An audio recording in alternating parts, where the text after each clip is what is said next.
السلام علیکم مینوالو، امید لرم چې تاسو ټول به روغ جوړ یې. یو ډیره زیاته افسوسناکه دردونکې واقعه رامنځته شوې ده په چارسده سرډیره کې د شپږو خویندو یو ورور عارف الله چا ظالمانو انتهایی ډیر زیات په بد حال سره قتل کړو. عارف الله په څه وجه باندې قتل شو؟ راځئ مینوالو تاسو موږ سره دا ویډیو اخر پورې وګورئ چې د پوره معلومات نه خبر شئ. که څوک په دې چینل کې نوي مهرباني وکړئ سټار کلیک در سره ضرور سبسکرایب کړئ او بر ټاله نشان ووهئ. نورې هر یوه معلوماتي ویډیو به تاسو ته ډیره په اسانتیا سره ملاویږي. عزتمندو، دا واقعه په چارسده سرډیره کې رامنځته شوې ده. د شپږو خویندو یو ورور عارف الله چا ظالمانو ډیر په بېدردۍ سره قتل کو. عزتمندو، عارف الله په کور کې اوده و چې د حساب له د لږ ساعت دپاره بهر ووتو.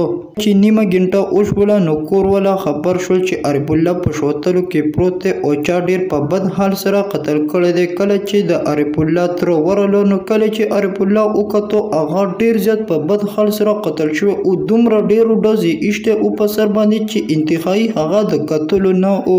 عزتمندو، ویل کېږي چې د اویو ډزو نه زیات عارف الله په ماشینونو باندې ایښتی دی او د حساب له بیا ملزمان تښتېدلي دي. عارف الله هسپتال ته د پوسټمارټم دپاره منتقل کړی دی. کور والا ته عارف الله هم ونه لیدو او جنازه ورله وکړله. الله تعالی د عارف الله له په جنت الفردوس کې اعلی مقام ورکړي. پولیس په دې کې سخت تفتیش شروع کړی دی. د قاتلانو ګرفتارولو دپاره اپریشن شروع کړی دی. لا اوسه پورې یو قاتل هم نه دی ګرفتار شوی. الله تعالی دې د عارف الله قاتلان زر تر زره ګرفتار کړي او د دوی کور ولله دی الله تعالی د زړه صبر ورکړي. دا چې چا قتل کړی دی ډیر غټ ظلم یې کړی دی. الله تعالی هغه په دې دنیا کې هم غرق او تباه کړي. الله تعالی دې والله هغه دنیا هم تباه کړي. دا و زموږ نننۍ ویډیو. نورې معلوماتي ویډیوګانو لپاره په دې چینل کې اوسئ. والسلام.